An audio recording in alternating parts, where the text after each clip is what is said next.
नमस्कार दोस्तों, स्वागत है सभी का मेरे YouTube चैनल sbmedicine में।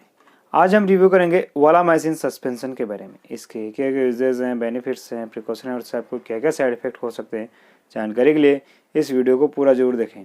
और अगर आपने अभी तक मेरे YouTube चैनल को सब्सक्राइब नहीं किया है तो इसे सब्सक्राइब करें और बेल आइकन को जरूर दबाएँ ताकि आपको हर वीडियो की नोटिफिकेशन मिलती रहे। वालामाइसिन सस्पेंशन वेलनेस फार्मास्यूटिकल्स का बेस्ट क्वालिटी प्रोडक्ट है, जिसकी प्राइस होती है 47 रुपये 25 पैसे पर पैक। ये 30 ml का पैक होता है जो कि ग्लास बेस का पैक होता है। इसका कंटेंट्स होता है कोलिस्टीन सल्फेट 12.5 mg। इस सस्पेंशन का यूज़ आप डॉक्टर की सलाह के अनुसार ही करें।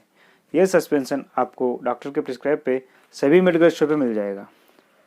वालामाइसिन सस्पेंशन एक एंटीबायोटिक मेडिसिन है। इसे बच्चों में यूज़ किया जाता है। इसका उपयोग डायरिया यानी बच्चों को लगने वाली दस्त और पेचिस की शिकायत में किया जाता है।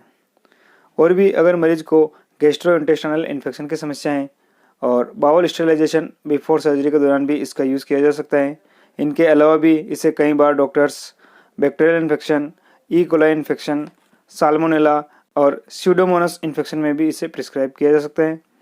अगर बच्चे को पेट में मरोड़े आ रहे हैं, पेट में गैस बन रहे हैं, बहुत ही ज़्यादा पतली दस्त आ रहे हैं, बार बार दस्त कर रहा है और पेट का इन्फेक्शन है, इस कारण बहुत ही ज़्यादा बच्चा परेशान है और बहुत रो रहा है, तब इस सस्पेंशन का यूज़ बच्चे के लिए बहुत ही लाभदायक है।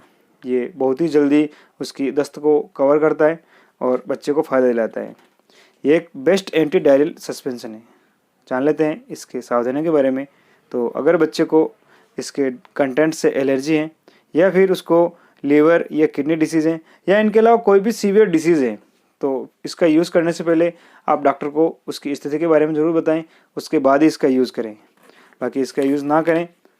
डोज़ की अगर बात करें तो ये एक पाउडर बेस का सस्पेंशन है। इसके साथ एक स्टील वाटर आता है। इन दोनों को मिक्स करके मिलाना रहता है और उसके बाद इसको बच्चे को देना रहता है। इससे 2.5 से 5 ml सुबह शाम या फिर आप इसे डॉक्टर की सलाह के अनुसार दें तो सबसे ज़्यादा बेहतर रहेगा। अब जान लेते हैं इसके होने वाले साइड इफ़ेक्ट के बारे में। तो जो कॉमन साइड इफ़ेक्ट आपको नज़र आ सकते हैं वो हैं नोजिया या वोमिटिंग होना या फिर उसको स्किन रेसेस की प्रॉब्लम हो सकती हैं। वैसे इसके कोई ज़्यादा साइड इफ़ेक्ट नहीं होते, पर ये कभी कभार बहुत ही रेयर केस में नज़र आ सकते हैं। अगर आपको इन सभी साइड इफ़ेक्ट के अलावा भी कोई दूसरे साइड इफ़ेक्ट नज़र आते हैं तब आप तुरंत अपने डॉक्टर से कंसल्ट करें। तो फ्रेंड्स, उम्मीद है आपको वीडियो ज़रूर पसंद आया होगा। अगर वीडियो अच्छा लगा है तो इसे लाइक करें, कमेंट करें, शेयर करें और चैनल को सब्सक्राइब करना ना भूलें। Thank you.